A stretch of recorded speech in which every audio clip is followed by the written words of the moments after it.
তাহলে কি শিখব? সরল সুদ কষা।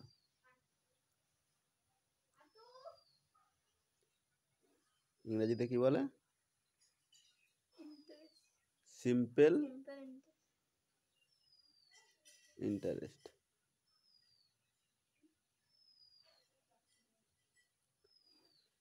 সরল সুদ কথা করতে করতে কি কি লাগে আমাদের? আমাদের লাগে আসল টাকা, কি বলে গে? প্রিন্সিপাল, পি, যাকে আমরা শর্টকাটে কি বলে লিখি? পি। আর কি লাগে? সময় লাগে, কত বছরের জন্য বা কত টাইমের জন্য ব্যাংকে টাকাটা আছে, ঠিক আছে? তো কি বলা হয়? টাইম। কি বলা হয়? টি। আর কি লাগে? কত সময়ের জন্য লাগলো, কত কি টাকা, কত সময়।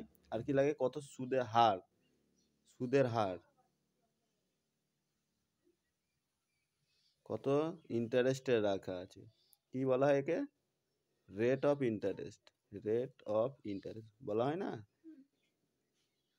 যে 10% হারে আমরা ব্যাংকে 500 টাকা বা 5 লাখ টাকা রেখেছি, তাহলে কত টাকা পাবো? একে কি বলা হয়? সুদের হার। একে কি বলা হয়? সুদের হার। একে আমরা ছোট করে কি বলি? আর। আর কি লাগে? আর আমরা ক টাকা সুদ পেলাম। কি পেলাম? সুদ পেলাম। সুদের কি বলা হয়? ইন্টারেস্ট। একে আমরা কিভাবে লিখি? আই। ঠিক আছে? এই এই চারটে জিনিস দিয়ে আমরা একটা ফর্মুলা পাই। কি পাই? সূত্র পাই। সরল সুদের সূত্র পাই। সরল সুদের সূত্র পাই। এর সূত্র কি? আই সমান পি গুণিত আর গুণিত টি বাই 100। ঠিক আছে? দিয়ে ধর এখন একটা অঙ্ক দিয়েছে। কি অঙ্ক দিয়েছে?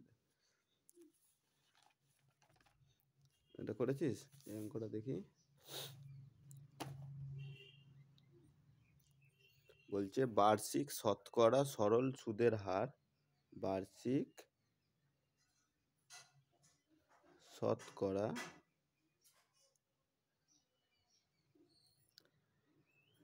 সরল সুদের হার কত হলে 5,000 টাকা 8 বছরে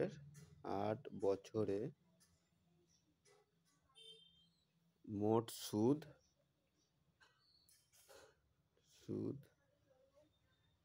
4,800 টাকা হবে। 4,800 টাকা হবে, এটা নির্ণয় করতে হবে। তাহলে দেখুন কি দেওয়া আছে, এখানে কি কি দেওয়া আছে অঙ্কটা পড়ে আগে বার করতে হবে। বলছে বার্ষিক শতকরা সরল সুদের হার কত হলে, তাহলে কি বার করতে হবে? সরল সুদের হার বার করতে হবে। এই সরল সুদের হার কাকে বলে? এই আর এর মানটা বার করতে হবে। হলে 5,000 টাকা। তাহলে পি এর মান কত দেওয়া আছে এখান দিয়ে? পি কত? 5,000 টাকা। পি কত?